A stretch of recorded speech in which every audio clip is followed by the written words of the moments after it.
Fala galera, beleza? Sejam bem-vindos a mais um vídeo no canal. Vídeo de hoje eu trouxe aqui o relatório do MXRF11, acabou de sair e vamos dar uma olhada, comentar alguns pontos e tudo. Padrãozinho que a gente já está acostumado aí no canal. Ele começa o relatório trazendo aí um comentário sobre o FIX e tal. Eu não vou passar por isso, que isso pra gente é irrelevante aí na análise do fundo como um todo. E ele coloca aqui, já começa falando que destaca o elevado crescimento de cotistas do fundo, né? Passou dos 500 mil, praticamente uma a cada 3 pessoas que investem no fundo imobiliário tem este fundo. Já começando, eu não consigo entender isso de maneira alguma. Esse fundo, assim, para mim não tem nada que justifique esse movimento de tanta gente ter ele. Eu acho que só a única coisa é o preço e tal. Aí o pessoal acha que é barato porque é R$ 10, mas assim, cara, pra mim não faz sentido algum. Mas vamos seguir. Espero um dia conseguir entender isso, que pra mim não faz sentido algum esse fundo. Mas tudo bem. Ele fala um pouquinho do book de CRI aqui, né, da estratégia de reciclagem. Praticamente todos os fundos de papel estão com essa estratégia de reciclagem, vão reciclar o portfólio, não sei o que e tudo mais. Aí ele comenta um pouco alguns CRIs foram alienados, alguns fundos imobiliários também, permutas não teve nenhuma movimentação. Ele fala um pouco da estratégia, né, de ter CRIs de boa qualidade, mais ou menos, e foco em originação e estruturação próprios. Fala um pouco do objetivo de locação, 80% em crise e 20% em permutas. Eu ia comentar sobre isso lá embaixo. Aí ele fala um pouquinho de rendimento, seguindo o regime caixa foram de 9 centavinhos, 20 milhões aí. Ele fala um pouco da cota patrimonial que teve uma pequena desvalorização por causa da marcação ao mercado. Já comentei isso bastante nos vídeos, né? Aquela coisa, né? O tesouro começa a remunerar melhor, a carteira de todos os fundos de CRI começa a ser marcada para baixo, porque você tem um título, tem um tesouro que está pagando razoavelmente bem. Então o investidor ele busca o tesouro, ele não busca CRI. Para quem você vai investir em CRI de uma empresa, você pode comprar o tesouro pagando praticamente a mesma coisa. Então é esse movimento que ocorre aí nisso desvaloriza os títulos. Ele falando um pouquinho das permutas, né? Lançamento dos projetos e tudo, 13 permutas, 158 milhões de reais investidos nisso. E começa a ser lançado no final de 2021 e primeiro semestre de 2022. Então a gente pode ver aí que vai começar essa movimentação dessas permutas agora, até o meio do ano aí. E vamos ver se vai trazer algum resultado para o fundo, se vai se comprovar essa tese. Ele fala aqui também que os CRIs indexados ao CDI, que são 44% da carteira do fundo, começa a performar um pouquinho melhor por causa da Selic que subiu, e aí tende a ter uma melhor, o fundo como um todo tende a ter uma melhor performance. Eu vou parar por aqui o comentário, só vou mostrar um pouquinho aqui das informações geral. Fundo bem antigo, 2012, MXRF 2.3 bi, patrimonial de R$ 10,24, gestor XP, administração BTG, taxa de administração de 0,9 ao ano e 503 mil cotistas. Beleza? Só para não deixar de passar, um pouquinho também da distribuição, já comentei, né? DRL não tem nada para falar. E agora eu vou vir aqui na parte do rolo com a CVM, que, cara, para mim ficou assim muito feio esse relatório, porque todo esse rolo que o fundo se envolveu foi o centro das atenções, todo aquele AUE, e o gestor se limitou a colocar esse parágrafo. Ele não trouxe mais nada, ele coloca aqui: adicionalmente, conforme antecipado no fato relevante, foi protocolado tempestivamente o pedido de reconsideração. Eu fiz vídeo quando saiu esse pedido. Aí ele coloca aqui pra gente: o gestor destaca que os números de encerramento de 2021 ainda não passaram pela auditoria independente, mas a indicação mais atual é a de que o fundo tem encerrado o ano de 2021 com lucros acumulados, em linha com o divulgado fato relevante de 25/2. Tá. A gente entende que os números ainda não estão auditados, porém, por que ele poderia colocar pra gente? São números não auditados e tal, porque o fundo estava com um prejuízo contábil lá da ordem de 50 milhões de reais. Será que em um ano ele conseguiu reverter isso? É bem puxado, né? Então, assim, é, achei muito ruim a comunicação, né? Padrão, é padrão XP Asset. XP Asset, infelizmente, a XP quando se trata de corretora e tudo mais é muito boa. Agora, na parte, o asset dela é horroroso, é horroroso. Então, assim, o gestor se limita a um parágrafo do relatório, e é isso. Poderia muito bem ter feito uma página com uma tabela explicativa e tal, mostrando, tá aqui, ó, não auditado, olha só, veja bem, ó, defendemos dessa forma, defendemos, fizemos assim, fizemos assado, não sei o que. E botar todo também um racional da tese dele, ó, por que, que ele acha que a CVM tá errada, que ele tá certo, o que ele vai fazer, o que ele pretende fazer, caso a CVM vá contra o fundo nesse pedido de reconsideração, quais são os próximos passos, os próximos recursos que pode ter e tal, as instâncias, as esferas que ele pode tentar agir para reverter isso. Enfim, tinha uma infinidade de coisas que ele poderia pôr, pelo menos facilmente uma página, fica colocando essa coisa de evolução da cota de valor do mercado, liquidez, essas informações que são irrelevantes. E o importante mesmo está aqui, um parágrafozinho no relatório aí de janeiro, de quando estourou todo esse rolo. Então, assim, cara, muito ruim a comunicação. Por isso que eu falo que eu não consigo entender porque que esse fundo tem 503 mil cotistas, porque tem tanta coisa infinitamente melhor por aí e eu não consigo entender porque que a galera insiste nesse fundo. Mas, tudo bem. Isso aí fica até de reflexão aí para você que for cotizar esse fundo. Pare, pensa e olha e analisa os outros fundos, sai da zona de conforto, sai, porque é aquela coisa, né? Esse fundo aqui, quantidade de mídia que tem dele, de propaganda e tudo mais, é absurda. Então, assim, larga isso, deixa eu pegar aqui, abre lá o Clube FI, abre o Funds Explorer, deixa eu estudar, deixa eu pegar aqui uns fundos interessantes. Eu posso até fazer um vídeo depois sobre isso.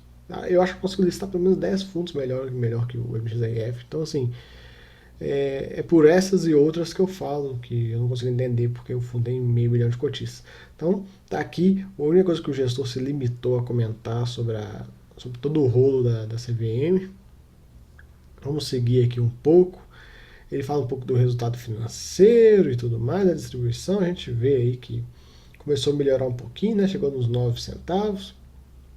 Muito por conta do impacto aí da passada da Selic.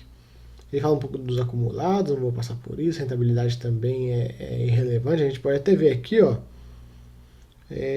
valor de mercado da cota mais rendimentos, que é essa linha cinza aqui, ó. Essa linha aqui, ó, tá lá, 14,58. Tá um pouquinho acima do IFIX e tal. Mas, vamos seguindo. Um pouco da carteira, do portfólio dele, né? A gente vê CRI 71%, FIIs, permutas, um pouquinho em caixa. As taxas médias aí da carteira, CDI mais 2,76, 37% do book dele, e IPCA mais 8, representando aí 61% do book dele. Tá? Um pouco dos indexadores e a taxa, ainda tem bastante IPCA. Ele explicando aqui o que ele fez, né? Fiz a realização de valor parcial desse FII GTLG.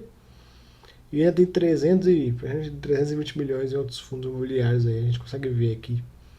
Tem alguns fundos interessantes, a gente pode comentar. O SPVJ, um fundo interessante. Galg, um fundo interessante. Basicamente esses dois aí que eu posso destacar nessa carteira dele. Um pouco dos CRIs aqui. E a única movimentação que teve aí de compra foi essa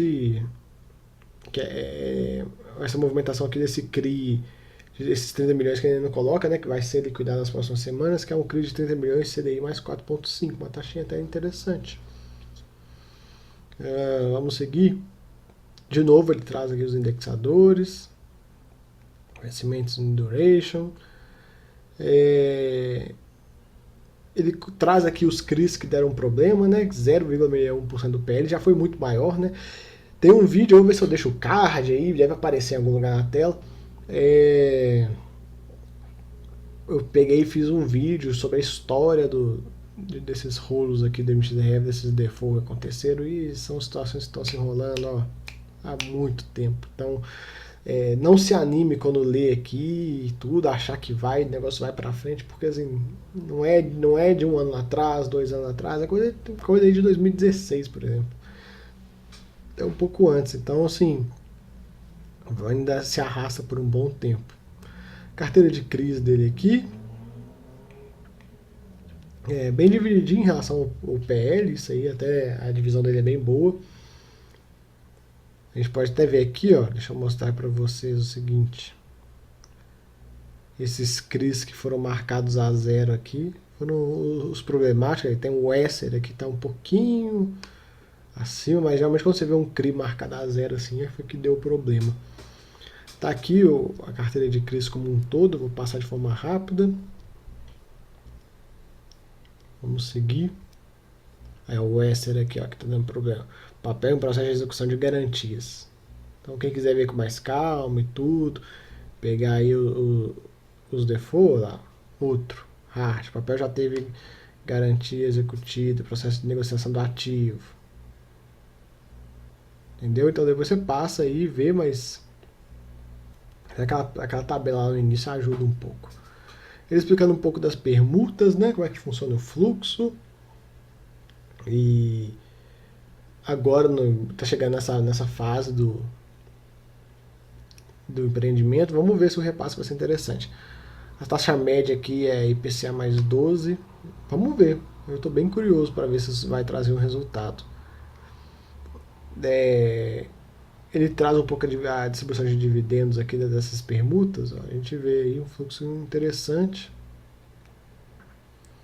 Eu estou bem curioso aqui. Ele tá aqui, ó, fluxo projetado. Vamos lá, janeiro de 22, dividendos. Ó. Então, vamos ver aí se vai se manter. Aqui um pouco das permutas, ó. Tá aqui, ó, status aí. Vamos pegar aqui, ó, status. Concluído. Vendas. Status em construção. Vendas. Obras. Aí você olha, né? Você faz essa análise. O que está construído, o que não está. Lá, concluído. Vendas, realmente todo vendido. Lançado, nem começou a obra ainda. E as vendas também estão bem devagarinho.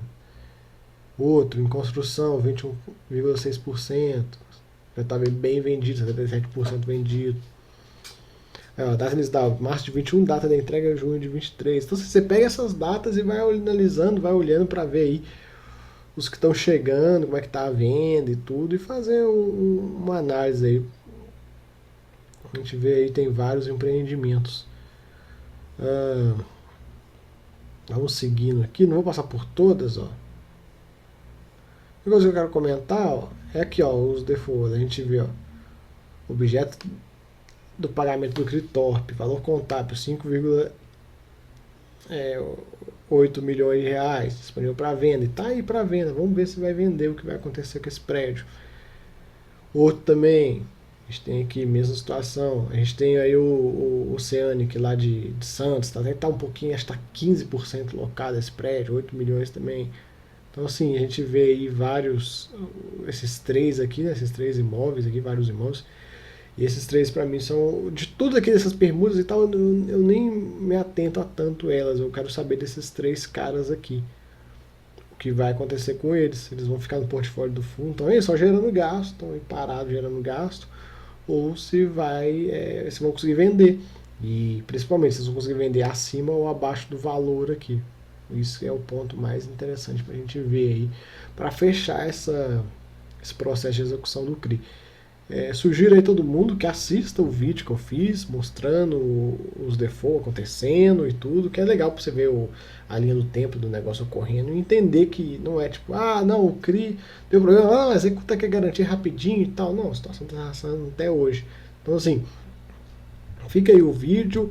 Eu fiquei bem decepcionado, principalmente com o comentário em relação à situação da CVM. Eu esperava um comentário muito mais elaborado e tal, trazendo várias perspectivas, para trazer uma luz aí pro cotista, né? Porque o cotista ele ficou